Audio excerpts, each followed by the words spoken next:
ಅಥವಾ ಬೆಂಕಿ ಕೋಳಿ ಅಂತ ಕರಿತೀವಿ. ಅಂದರೆ ತುಂಬ ಜನಕ್ಕೆ ಒಂದಷ್ಟು ಗೊತ್ತಿರೋದೇನಪ್ಪ ಅಂತಂದರೆ ಈ ಕೋಳಿ ಬಗ್ಗೆ ಗೊತ್ತು. ಅಂದರೆ ಎಲ್ಲ ಫಾರಮಲ್ಲೂ ಸಾಕೋದಂಥದ್ದೇನಪ್ಪ ಅಂತಂದರೆ ಟರ್ಕಿನೇ ಬೇರೆ, ಬೆಂಕಿ ಕೋಳಿನೇ ಬೇರೆ. ಅಂದರೆ ತುಂಬ ಜನಕ್ಕೆ ಒಂದು ಡೌಟ್ ಏನಪ್ಪ ಅಂತಂದರೆ ಟರ್ಕಿ ಕೋಳಿನೇ ಬೆಂಕಿ ಕೋಳಿ ಅಥವಾ ಬೆಂಕಿ ಕೋಳಿನೇ ಟರ್ಕಿ ಕೋಳಿ. ಅಂದರೆ ಬೆಂಕಿ ಮತ್ತು ಗಿಣಿ ಪಿಕ್ ಅಂತ ಗಿಣಿ ಕೋಲ್ ಅಂತ ಕರಿತೀವಿ.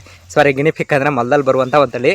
ಬಡ್ಡಿ ಮಗನ ಈಗ ಬೆಂಕಿ ಕೋಳಿಗಳನ್ನ ಸಾಕೋರ್ಗೆ ಏನಪ್ಪ ಒಂದು ಮಾಹಿತಿ ಅಂತಂದರೆ, ಈ ಬಡ್ಡಿ ಮಗನ ಕೋಳಿ ಐತಲ್ಲ, ಇದು ಮೊಟ್ಟೆ ಪರ್ಪಸ್ಗೆ ಅಂತ ಸಾಕಕ್ಕೆ ಹೋಗ್ಬೇಡಿ.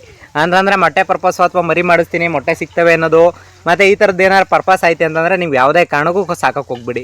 ಬಟ್ ಮೊಟ್ಟೆ ಪರ್ಪಸ್ ಅಲ್ಲದೆ ಅಂತಂದರೆ ನೀವೇನಾದರೂ ಸಾಕ್ತೀನಿ ಅಂತಂದರೆ ಅದಕ್ಕೋಸ್ಕರ ಈ ಕೋಳಿ ಸಾಕ್ತೀನಿ ಅಂದರೆ ಸಾಕಳಿ. ಇನ್ನು ಅದು ಮುಟ್ಬಿಟ್ಟು ನೀವು ಮೊಟ್ಟೆ ಪರ್ಪಸ್ ಅಲ್ಲದಂತೆ ನೀವೇನಾರು ಸಾಕ್ತೀನಿ ಅಂತ ಮೊಟ್ಟೆ ಪರ್ಪಸ್ ಅಲ್ಲದಂತೆ ಹಾವು ಪಾವು ಅದು ಇದು ಅದ್ದು ಪದ್ದು ಬಂದಾಗ, ಹೊಸ ಮನುಷ್ಯರು ಬಂದಾಗ ಸೌಂಡ್ ಮಾಡುತ್ತೆ, ಅದೊಂದು ರೀಸನ್ಗೆ ಸಾಕ್ತೀನಿ ಅಂತಂದರೆ ಸಾಕಳಿ.